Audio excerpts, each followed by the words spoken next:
Bonjour à tous et bienvenue sur le plateau de Bonjour chez vous. Aujourd'hui, notre thème du jour est la faveur divine vous accompagne partout. Amen.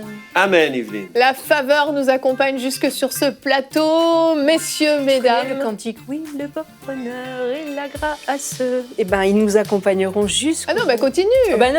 Non, je veux pas casser le... Mais je le connais pas, non. Oh, c'est un très vieux cantique, c'est pour ça, t'es trop jeune. Ah, c'est ça, malheureusement. Tu me le chanteras au Ouais, je te le chanterai. Exactement, Annabelle, ça va bien aujourd'hui? Ça va bien. Ça va bien, t'as un beau t-shirt. Merci. Je voulais le souligner quand même. Et toi, Anne, t'en penses quoi? Ben, c'est pas ma couleur. On va dire ça comme ça. Mais c'est peut-être la mienne. Ah ben, vous voyez, avec Oui, le noir, ça va bien. Oui, ça fait ressortir tes Le cheveux. bleu et le noir, ça Quand va je bien. vois ton t-shirt, je suis comme Zachary qui ressort. Il est muet, tu es sans mots. Tu es sans mots. Oh, C'est merveilleux. Tu préfères être aveugle? Non, non, ton Aujourd'hui- t-shirt, il est génial. Aujourd'hui, annonce spéciale, c'est la dernière émission Bonjour chez vous de Jérémy Sourdril. Pour de vrai. Pour de vrai. Non, on n'applaudit pas parce qu'il part. on voulait l'honorer. On est triste. On est triste. D'accord, c'est la tristesse. Oh. C'est la faveur, Oh. c'est la faveur. Donc C'est la faveur. Jérémy, tu pourras un petit peu plus loin dans l'émission nous dire les raisons de ton départ de Bonjour chez vous, que je regrette C'est à cause- énormément. C'est à cause de mon t-shirt. Parce que je peux changer. Non, C'est ton de la t-shirt page, je peux n'est pas changer. une occasion de chute. Non, Nous c'est à allons cause tout d'Evelyne, mais je d'abord... le dirai tout à l'heure. Tu diras tout à l'heure la raison de ton départ. Nous allons tout d'abord commencer On l'a trop taquiné. avec la pensée du jour. Mais avant, je veux vous dire que nous aurons dans la rubrique C'est mon histoire, Wafa qui est venu nous partager son périple avec son mari et ses enfants de l'Égypte jusqu'au Canada. Comment justement la faveur divine a été sur eux et les fruits qu'ils portent désormais parce qu'ils ont été obéissants au Seigneur. Donc Anne, on commence avec toi dans la pensée du jour.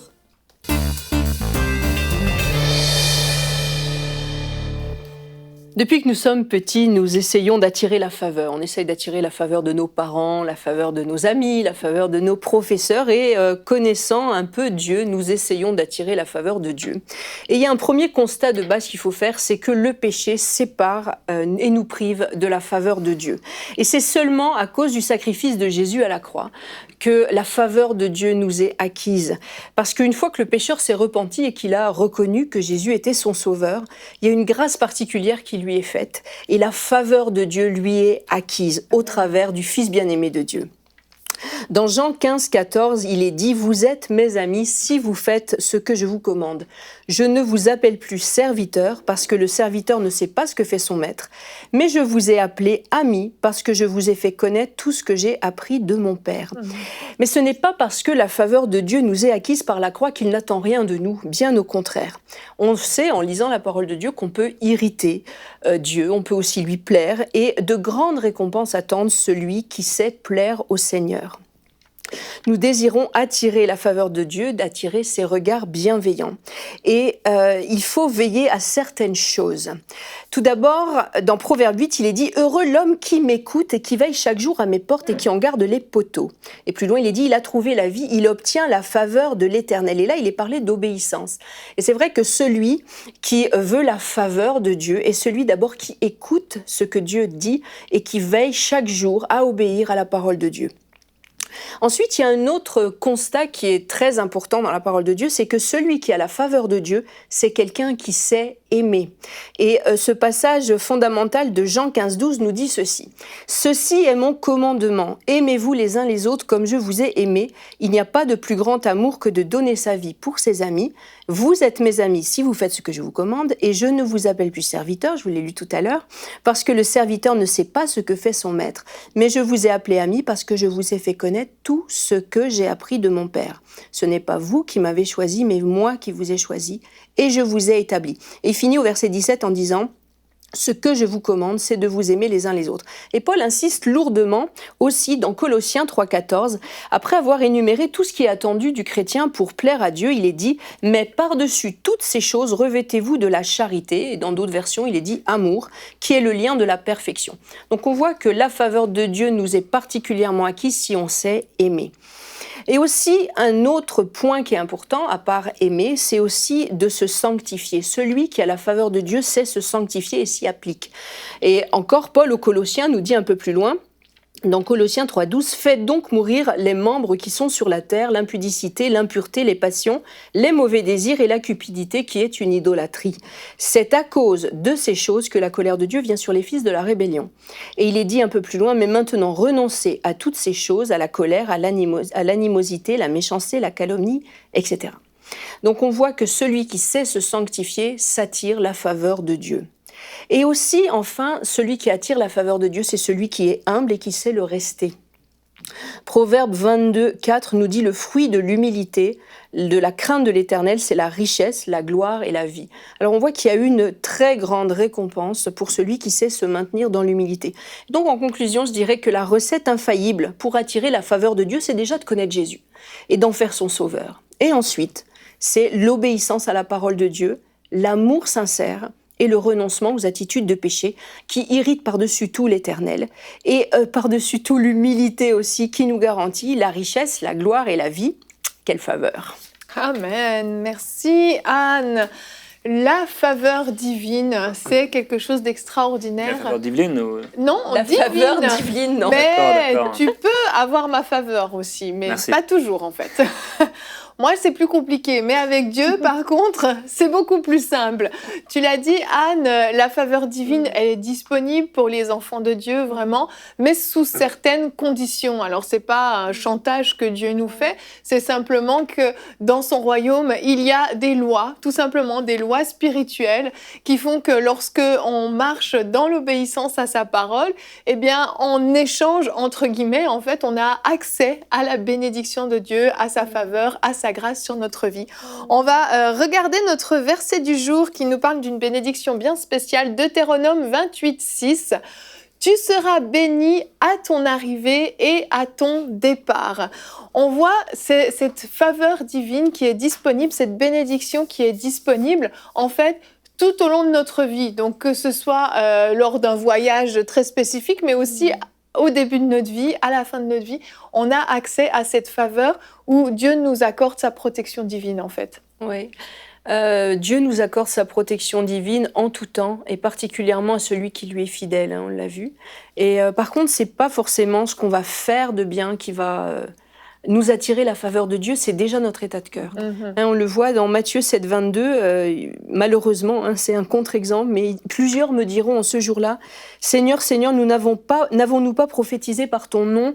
N'avons-nous pas chassé des démons par ton nom ?» Donc c'est des gens qui ont fait beaucoup de choses au nom de Dieu, au nom de Jésus, et « N'avons-nous pas fait beaucoup de miracles en ton nom ?» Et puis, j'ai pas la fin du verset, mais la fin du verset dit, « Éloignez-vous de moi, je ne vous connais pas. » Donc c'est une sentence qui est terrible, qui montre qu'on n'a pas la faveur de Dieu forcément parce qu'on fait des choses, et même dans le nom de Jésus. Donc c'est vraiment l'état de cœur, et on le voit dans les versets que j'ai cités dans la pensée du jour. C'est l'état de notre cœur qui fait qu'on va avoir la faveur de Dieu, parce que Dieu va sonder notre cœur, il va y voir vraiment les scories, les choses souillées, et il accordera sa faveur à celui qui sait se garder pur, et à vraiment celui qui régulièrement se place sous le sang de Jésus et s'applique à vraiment conserver avec quasiment jalousie les commandements de Dieu. Amen. Ça vous inspire pas, les Moi, amis? je pense, Anne, qu'on va faire l'émission à deux. À deux. Alors allons-y, Yveline, continuons. Alors, Jérémie a quelque chose à nous dire, je le sais. Oui, je suis vois béni à mon arrivée et je suis béni à mon départ. D'accord, donc Oh. Jérémie, tu veux nous parler de ton départ, c'est ça en fait? Non Ben, Annabelle m'a fait un signe. Pardon. Vas-y, Gwen. Non, c'est intéressant le verset là, parce qu'il dit, normalement c'est quand on part et quand on arrive. Tu comprends? On part quelque part et on arrive à un endroit. Mais lui, le verset, il dit, à ton arrivée. Il y a Et le à verset ton qui départ. parle aussi du départ et de l'arrivée. Mais Ouais, ce les qui, est, deux versets. ce qui est important de savoir, c'est que lorsque il dit, par exemple, à Abraham qu'il va partir, à un moment, il arrive dans un endroit et il est béni à cet endroit-là. Et il repart à un autre endroit et il est encore béni. La faveur est vraiment sur sa vie. Mais celle moi, je trouve que le personnage où on voit le plus la faveur dans sa vie, c'est Joseph. Joseph, c'est clair. c'est quelqu'un qui a su être dans la faveur de Dieu. Et on voyait tous les éléments que Anne a donnés. On voyait que dans sa crainte, dans la crainte de l'Éternel, c'était quelqu'un qui marchait dans la crainte de l'Éternel. C'était quelqu'un qui marchait dans l'obéissance, et c'est quelqu'un qui a marché aussi dans l'amour vis-à-vis de ses frères, malgré la calomnie, malgré les persécutions en fait qu'il a vécues. Et accueillir la faveur, c'est dans n'importe quelle situation, que que ce soit dans la prison, que ce soit au gouvernement comme il l'a été, que ce soit dans la maison de Potiphar. C'est quelqu'un qui attirait la faveur de Dieu parce que son état de cœur était dans la crainte de l'Éternel, dans l'obéissance à Dieu et dans l'amour qu'il portait aux gens avec qui il était entouré, que ce soit ses frères ou bien aussi même son patron, comme il a aimé Potiphar, au point de dire moi je ne veux pas toucher sa femme, etc. Il était vraiment intègre. Et il y a des gens qui marchent dans le succès et ils pensent que c'est la faveur. Mais ce n'est pas la faveur. La faveur de Dieu, c'est tellement... Mais c'est indépendant de nous-mêmes, en fait. C'est ça qui est vraiment la différence. Et Joseph, finalement, ne cherchait pas la faveur. Il ne faisait pas les choses pour être favorisé, pour être aimé des autres et pour que Dieu déverse quelque chose. Mais il le faisait simplement parce que c'était son attachement à Dieu qui faisait qu'il se comportait avec droiture, qu'il se comportait avec amour, avec respect, malgré la situation dans laquelle il était. Donc, c'est quand même assez extraordinaire d'avoir réussi à garder son cœur dans une situation aussi difficile dans laquelle il était. Absolument. Mais c'est un point fondamental que tu viens de dire là, c'est-à-dire qu'on ne va pas faire les choses pour s'attirer la faveur de Dieu, parce que notre objectif, c'est pas de s'attirer d'une manière égoïste la faveur de Dieu, c'est de lui plaire parce qu'on l'aime, et parce qu'on veut pas lui déplaire, parce qu'on veut pas l'insulter, on veut pas lui manquer d'honneur. Et moi, j'ai assisté à ça dans certaines circonstances. Il y a des gens qui vraiment déploient des trésors de zèle pour s'attirer la faveur. Mais je pense que c'est pas forcément, c'est pas une mauvaise motivation, mais ils prennent la lorgnette par le mauvais bout. Il faut faire les choses avec zèle parce qu'on veut faire plaisir au Dieu qu'on aime. Quand bien même, aucune faveur ne nous serait accordée. Exactement, c'est ça, faut réaliser ça. Puis dans ce que je voudrais compléter aussi ce qu'a dit Gwen pendant que tu ça parlais. Ça ne nécessite pas d'être complété, c'était parfait. Non, c'était parfait. Je rigole. C'est parfaitement complémentaire. Ah oui. C'est vrai que Joseph était un homme intègre et que grâce à son intégrité, il s'est attiré la faveur de Dieu. Mais je pense à un autre exemple biblique qui est David, qui n'a pas toujours été intègre, il n'a pas toujours marché dans l'intégrité et pourtant, il avait la faveur de Dieu. Alors ça contredit tout ce que tu as dit. Alors ça contredit ce qu'on dit, oui et non. Mais on voit dans les psaumes, par exemple, combien David avait un cœur déchiré à l'idée du péché qu'il avait commis. C'était un homme qui se repentait profondément et qui était attristé d'avoir attristé Dieu. Et donc, ce qui a amené la faveur de Dieu sur la vie de David, c'est non pas son intégrité absolue, le fait qu'il soit absolument sans reproche, c'est le fait que malgré ses failles, il est toujours revenu avec un cœur repentant, sincèrement repentant vers Dieu. Donc on peut, oui, attirer la faveur de Dieu en marchant dans une parfaite intégrité, mais on peut aussi être un pharisien et avoir un mauvais cœur. Ça, c'est sûr. Et par contre, un gars comme David qui a péché, mais qui s'est profondément repenti, qui a changé d'attitude, il a plu au cœur de Dieu. Et je pense que la faveur, c'est quelque chose qui fait partie de notre héritage, qui nous appartient. Et c'est comme toutes les autres choses qui font partie de notre héritage de bénédiction. Ça peut être mal utilisé, mais la faveur n'est pas une mauvaise chose. Mais lorsqu'on a des cœurs qui ne sont pas complètement purifiés de certaines motivations, ça peut devenir des occasions de caprice, en fait. Et de dire « Ah, mais moi, je veux la faveur, je recherche la faveur. » Mais la faveur nous accompagne, la faveur se démontre, elle vient directement de Dieu. Et c'est vrai que c'est pas à nous d'aller forcer la faveur. On ne paye pas des pots de vin à Dieu pour qu'il puisse nous faire passer par le tapis rouge. Je vais donner un petit billet, je vais faire ci, je vais faire ça. C'est quelque chose qui va découler naturellement de notre communion avec Dieu. Et comme disait Anne, je ne vais pas le dire parce que je vais le dire n'importe comment, mais on prend le truc du mauvais côté. Alors, on par le mauvais bout. Exactement. C'est qu'on se dit, parce que je suis chrétien, je dois voir la faveur de Dieu se manifester dans ma vie, sinon c'est un échec. Ça veut dire, je dois avoir la plus belle voiture, on doit me dérouler le tapis rouge quand je vais à l'aéroport, on doit me faire passer en première classe quand je prends l'avion. Et c'est comme des espèces de conditions, mais c'est dommage de mettre autant d'efforts à rechercher la faveur qui nous est donnée, qui nous est accordée, plutôt que de rechercher directement Dieu et puis d'être heureux et de pouvoir le louer dans toutes les circonstances, en fait. Et une des parties de la faveur divine, c'est d'avoir cette liberté de pouvoir louer Dieu là où on veut, quand on veut, peu importe les circonstances, et de ne pas transformer la faveur par des caprices, en fait. Et ce qui montre qu'on a la faveur, j'allais dire, c'est pas le fait de passer devant tout le monde à l'aéroport, c'est vraiment parce qu'on est sauvé. Je veux dire, l'absolue faveur qui nous est faite, c'est que malgré notre nature pécheresse, on est sauvé. Et ça devrait suffire à faire sortir du plus profond de notre être les plus grandes actions de grâce. Ouais. Et le reste, j'allais dire, c'est du bonus. Et quand bien même ce bonus-là serait pas là, on a quand même la faveur maximum de notre Dieu. Amen, amen. Et la faveur divine ne doit pas être non plus une occasion de chute sur notre vie. Parce que ça peut être le cas dans certains cas. On ne va pas comprendre pourquoi on n'est pas favorisé à notre travail, par exemple. Mais en réalité, on n'est pas capable de supporter. On risquerait de tomber simplement dans l'orgueil. Cette faveur qui nous est accordée pourrait être une occasion vraiment de chute pour nous, parce qu'on penserait que c'est grâce à nous, parce qu'on est meilleur, parce que ci, parce que ça. Alors que c'est, comme tu le dis, le salut la plus extraordinaire des faveurs. Et on voit que c'est une grâce qu'on ne mérite pas. On n'avait rien fait pour le mériter, on ne le mérite pas et on le reçoit. Donc cette faveur doit vraiment toujours être accompagnée d'humilité, parce que sinon ça devient vraiment une occasion de chute pour nous-mêmes et pour les autres qui nous entourent. Mais tu veux qu'on continue sur ce point-là ou je peux dire autre chose? Attends, je vais consulter mon ordinateur. Pour ça que je pars. Tu peux aller dire ce que tu veux. C'est son t-shirt. Ouais, c'est le t-shirt. Son polo. C'est que la faveur divine vient casser aussi certaines idées religieuses qu'on peut avoir. Le chrétien pas de bol aussi, qui s'attend jamais à rien de bon, qui s'attend tout le temps au pire. Moi, j'ai pas de bol. De toute manière, il y a un arbre qui tombe, il tombe sur ma voiture. Il y a un trou dans la rue, c'est moi qui me le prends. Il y a une averse, c'est sur moi que ça tombe. Et en fait, on n'est pas maudit. Le chrétien pas de bol. On n'est pas maudit, nous sommes bénis, on vit dans la bénédiction. Donc non, on ne le recherche pas, mais c'est anormal d'être un chrétien né de nouveau et de ne voir aucune manifestation de la faveur dans nos vies. Et ça se manifeste dans tous les domaines. Et c'est peut-être quelquefois on s'attend tellement à des choses qui sont bien, mais qui sont quand même petites, genre une place de parking. Ah bah mince, je suis pas bénie. Mais dans d'autres choses de notre vie, si on ouvre nos yeux, on voit que la faveur divine est en action.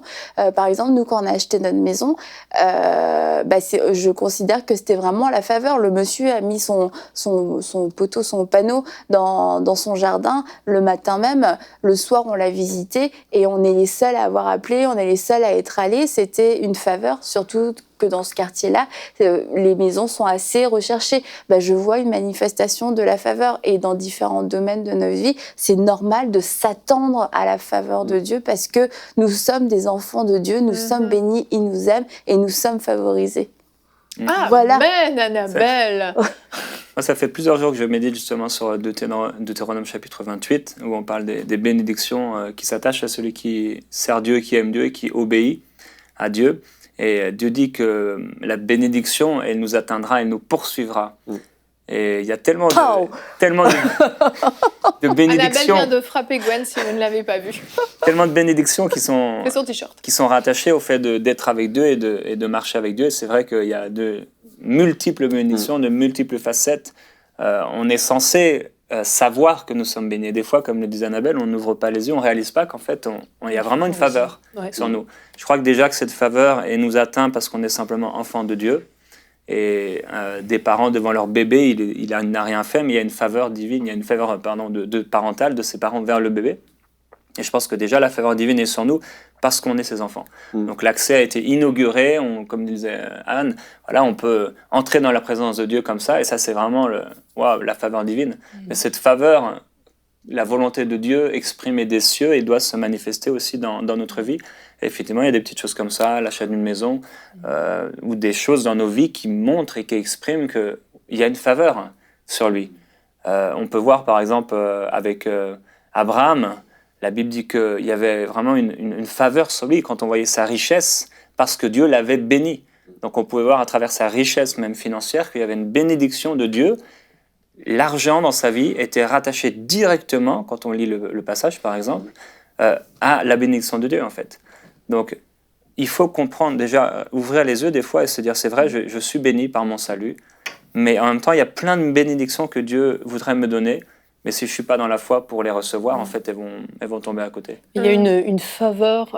Si vous vous souvenez, quand j'ai fait ma rubrique, pour ceux qui étaient sur le plateau, quand j'ai fait ma rubrique sur Corrie ten Boom et sa sœur Betsy, elle voyait une faveur de Dieu, vraiment. Hein, quand elles sont passées à la sécurité, que les gardes n'ont pas vu la Bible qui était cachée sous la robe, quand elles ont pu passer aussi ce sirop pour la toux, pour sa sœur, quand il y a eu ces histoires de puces, si vous vous souvenez bien, il y avait une faveur, même dans des choses. Parce que quand tu es dans un camp de concentration, on ne peut pas dire que tu sois dans l'abondance. Mais par contre, la faveur de Dieu s'exprimait. Et la faveur de Dieu, elle était époustouflante dans le cas de ces deux sœurs. Et même quand il y a eu cette erreur administrative et qui a permis de la faire sortir du camp de concentration, alors que toutes les femmes de sa classe d'âge ont été gazées la semaine d'après. Il y avait une faveur, mais la faveur de Dieu ne s'exprime pas forcément par des faveurs matérielles, mais par des choses qu'on peut voir, comme ça, des choses tangibles, où il y a la faveur, la protection de Dieu sur ses enfants. Amen. Et Corrie ten Boom le dit, elle a été favorisée de Dieu depuis le début jusqu'à la fin de tout son parcours. Amen. Et un peu comme Paul qui disait qu'il est passé par des temps de disette et des temps d'abondance, mais en toute chose, il a été béni.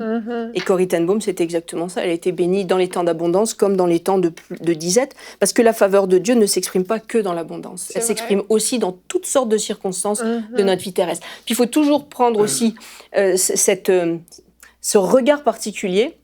La faveur divine, elle est à juger à l'aune de l'éternité.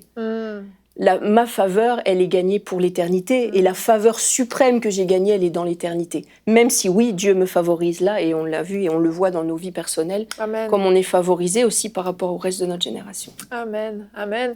Et Jérémie, on a été favorisé de t'avoir avec nous dans Bonjour chez vous. Est-ce que tu veux nous annoncer les raisons de ton départ? Mais c'est toi, Evelyne. Je ne supportais plus. C'est réciproque. C'est émouvant, hein? C'est émouvant, j'ai la larme à l'œil. On s'aime beaucoup. Non, il y a quelques semaines, Dieu m'a vraiment mis à cœur de me consacrer davantage à quelques projets, entre autres l'écriture de livres. J'ai senti que je devais écrire plus qu'auparavant. Continuer à me consacrer dans Prière Inspirée, bien sûr, dans les projets ici à EMCI. Mais à cause de notre agenda, voilà, on ne peut pas tout faire. J'aimerais laisser la place à de nouveaux chroniqueurs qui auront la joie de partager cette faveur divine. Donc je vais continuer, on va continuer de me voir dans Prière Inspirée. Mais voilà, c'est simplement, il faut être focalisé sur ce que Dieu nous demande. Donc ça a été une bonne saison d'être ici à Bonjour chez vous. Un bon temps aussi chaque semaine que j'avais avec vous. Mais voilà, il y a une nouvelle saison encore plus glorieuse pour moi.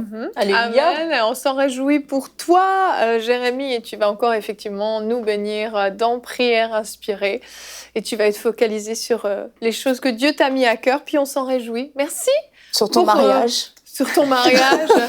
Merci pour toutes tes pensées. Toujours focalisé. Tes pasteurs, j'ai une question. Tes rubriques famille. Et je pense que c'est tout. Quelques livres conseil que tu as présentés, conseil du coach également. Voilà, merci pour ton investissement. Merci à toi. On va regarder. Non, elle a envie de passer à autre chose, c'est bon, c'est fini. Ouais, c'est bon là. On va passer maintenant au témoignage de notre sœur Wafa qui est venue nous raconter justement comment cette faveur divine a été sur elle, sur sa famille, tout au long de ce voyage de l'Égypte jusqu'ici au Canada. Je vous laisse regarder son témoignage dans la rubrique C'est mon histoire.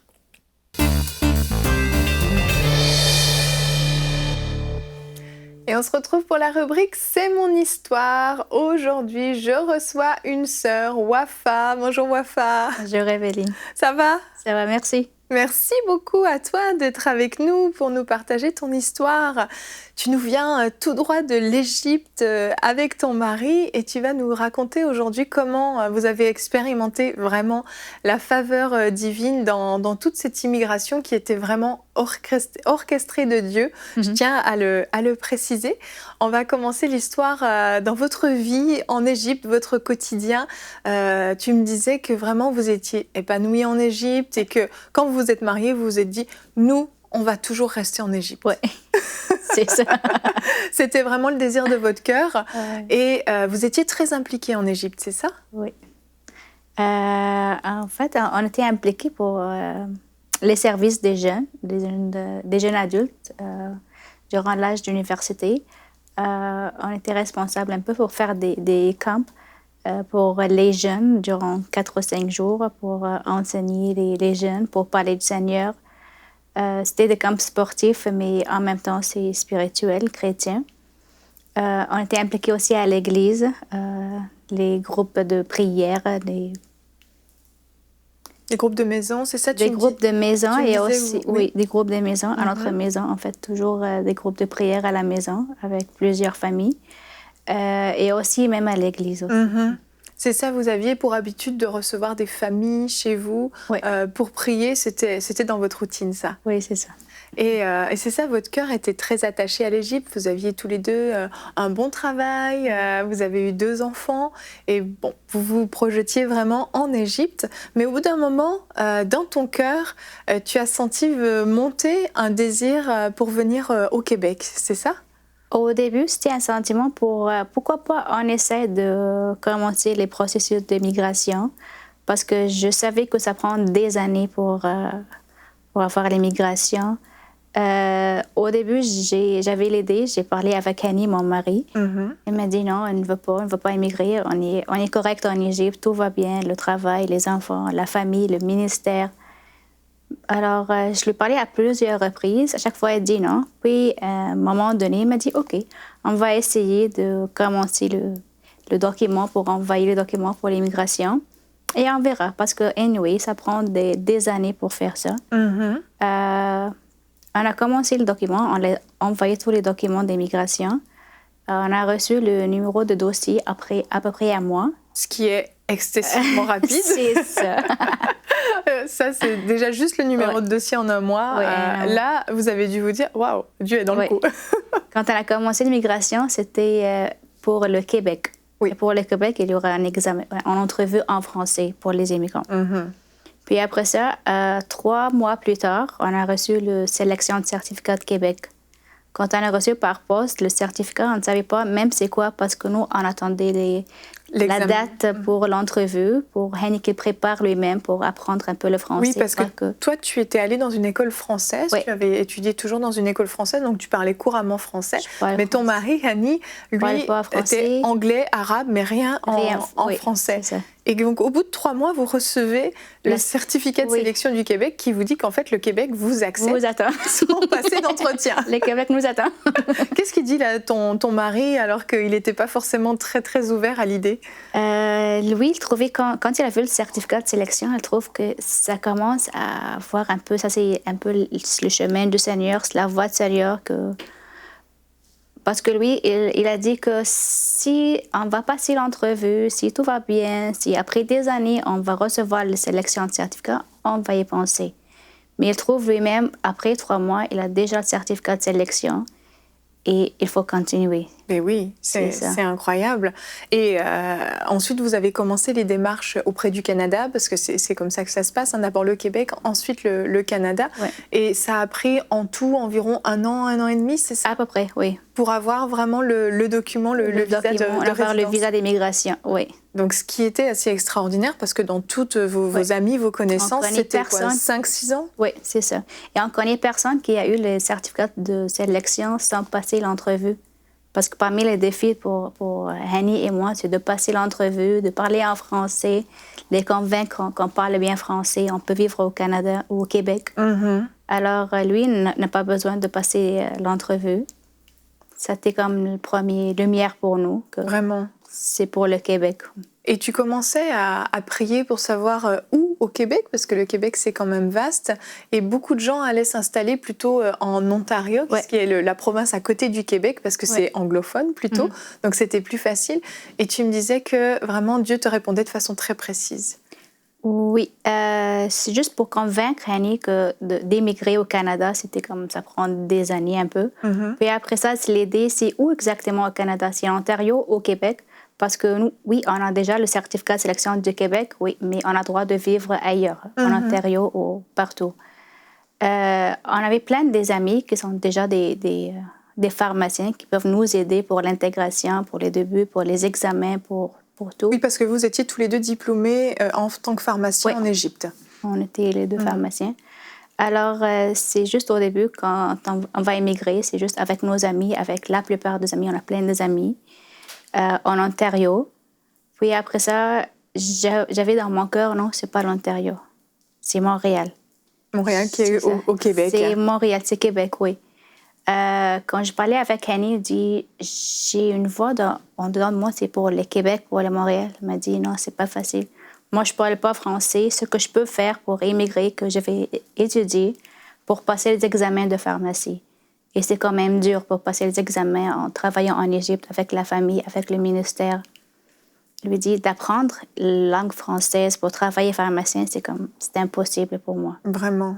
Puis après ça, OK, je continue à prier. Lui aussi, il a continué à prier. Jusqu'à un moment, on a reçu, durant une réunion de prière à notre maison, un frère de notre ami qui vit ici à Montréal, qui nous a parlé. Quand il a parlé, on a senti quelque chose dans nous que, oui, c'est vraiment à Montréal.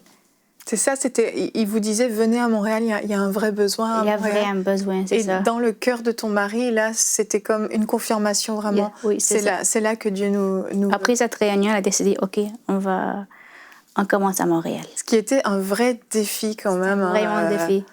Au niveau de la langue, au niveau de tout. Hein. Au niveau de la langue, au niveau de famille, parce que c'est un ami qu'on a vu une fois chez nous à la maison en Égypte, mais on ne le connaît pas. On ne connaît personne à Montréal, mais on connaît plein de personnes, plein des amis qu'on connaît vraiment bien à Toronto qui peuvent nous aider. Mais ce qu'on a décidé, on va commencer à Montréal.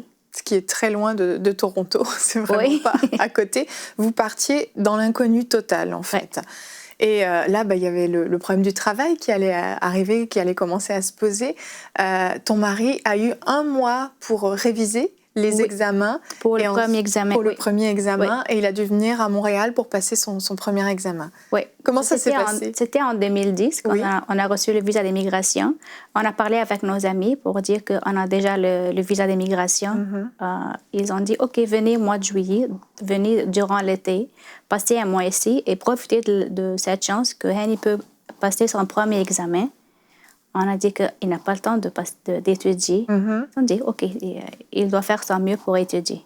Il a étudié à peu près 1 mois avant de venir ici.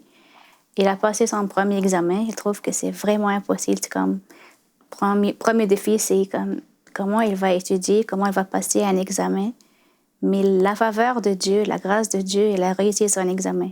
Wow! C'est ça, c'est comme, oui. Wow! Il a réussi le premier, le deuxième. Le troisième. À chaque étape, on voit vraiment la face de Dieu. On trouve vraiment la faveur de Dieu. Dès le début, quand on a reçu le certificat de sélection en 3-4 mois, c'est pas parce qu'on est mieux que les autres, c'est que c'est le Seigneur qui conduit nos pas. Exactement. Il voulait faire quelque chose. On ne sait pas c'est quoi, mais on a senti que ça, c'est la voie de Dieu, c'est le chemin du Seigneur. C'est une petite lumière dans notre chemin, donc on va diriger vers cette lumière. Amen, amen. Et vous êtes arrivé ici en 2012, si je ne me trompe pas, au Québec. 7 février en 2012. Exactement. Oui. Et puis, assez vite, vous avez vraiment vu la main de Dieu. Vous aviez l'appartement qui était situé à l'endroit parfait. Vos enfants qui ont trouvé des amis. Et vous avez surtout vu un besoin au niveau de la population chrétienne égyptienne, c'est ça? Oui. Dès le premier jour qu'on est arrivé ici, notre ami a trouvé déjà un appartement à côté de lui. Et à côté de lui, il y avait d'autres familles qui avaient des enfants, même âge que nos enfants. Donc, c'était vraiment une bénédiction du Seigneur. C'est la faveur du Seigneur toujours avec nous. Amen. Même avec nos enfants. Ils ne sont pas tous seuls.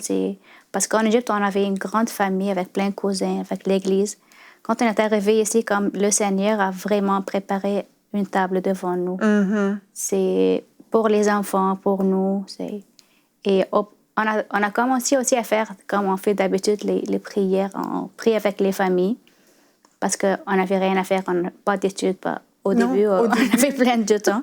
Donc, on priait avec les familles 2-3 fois par semaine. On a vécu vraiment des moments formidables. On a vu la face de Dieu, on a vu la faveur de Dieu qu'il nous attend. C'est comme le Seigneur nous attend ici. C'est lui qui a préparé tout. C'est lui qui a préparé la place, qui a préparé l'appartement. C'est lui qui a conduit nos pas. C'est lui qui... Sa faveur qui a réussi tous les examens. Oui, vraiment.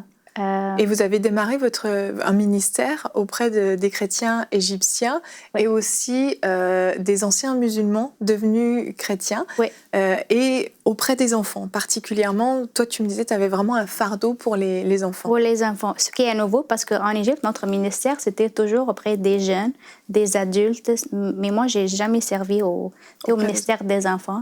Mais ici, quand on a commencé à prier avec les familles, on trouvait que qu'est-ce qu'on fait avec les enfants? eux, ils restent pour jouer juste à côté de nous. On avait comme quelque chose dans le cœur de commencer quelque chose pour les enfants. On a commencé déjà le ministère pour les enfants dans notre appartement. On avait un appartement. On a reçu les enfants de nos amis. J'ai dit, venez avec vos enfants. Ce sera juste un ministère pour les enfants. On va louer le Seigneur, on va chanter, on va donner un enseignement chrétien. Et on a commencé dans notre appartement. Et c'est ça, et petit à petit, ça s'est agrandi. Vous avez loué une salle.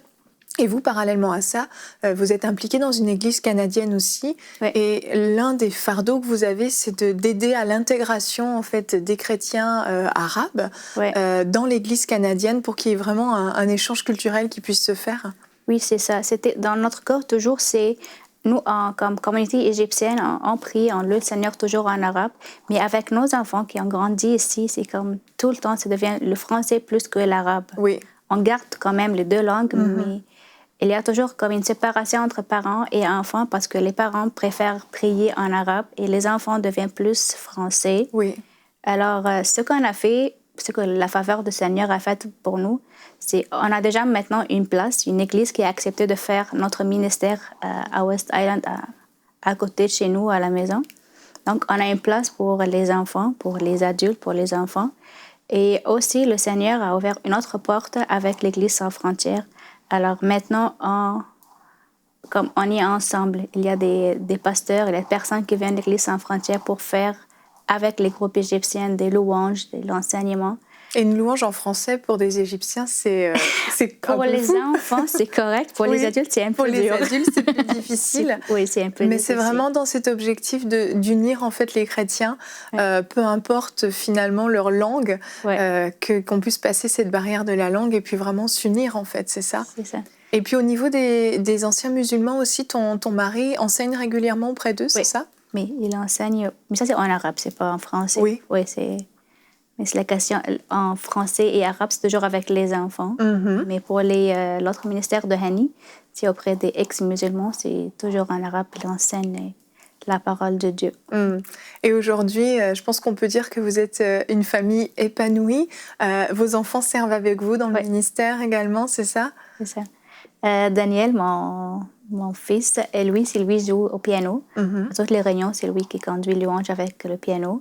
Et même le plus jeune, Philippe, c'est lui qui joue aux batteries. Et lui, il chante aussi, il m'aide aussi pour faire les chants avec les enfants. Il joue aux batteries.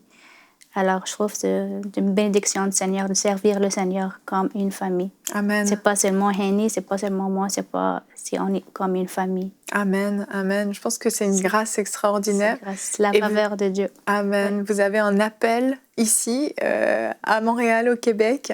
Et je pense que c'est juste le début de ce que vous êtes en train de faire. C'est vrai. Bravo pour votre obéissance.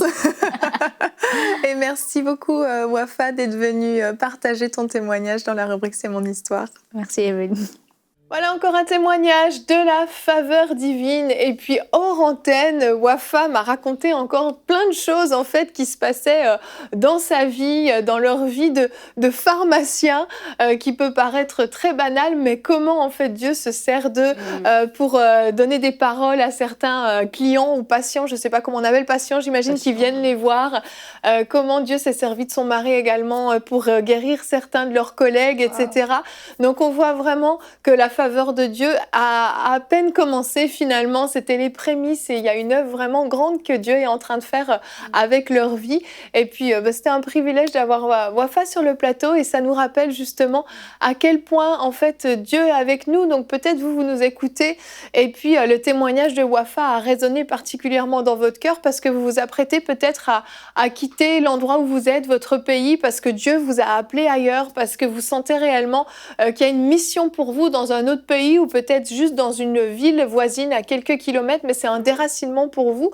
Le témoignage de Wafa nous prouve à quel point, quand on est dans l'obéissance à la parole de Dieu, quand on marche vraiment dans l'obéissance aussi à son appel, Dieu est avec nous, sa faveur est sur nous et il ne peut rien nous arriver de mal. Le Seigneur est au courant de toutes choses et il aplanit notre sentier. Il dresse un tapis rouge devant nous, un tapis rouge glorieux, que ce soit auprès des autorités, que ce soit auprès de différentes écoles, pour trouver du travail, pour toutes sortes de choses. Dieu a déjà prévu toutes choses. Donc soyez encouragés, soyez fortifiés dans ce voyage que vous vous apprêtez à faire pour répondre à l'appel de Dieu. Je le reprécise parce que c'est important. On l'a dit, la faveur de Dieu marche aussi avec notre obéissance, avec notre disposition de cœur.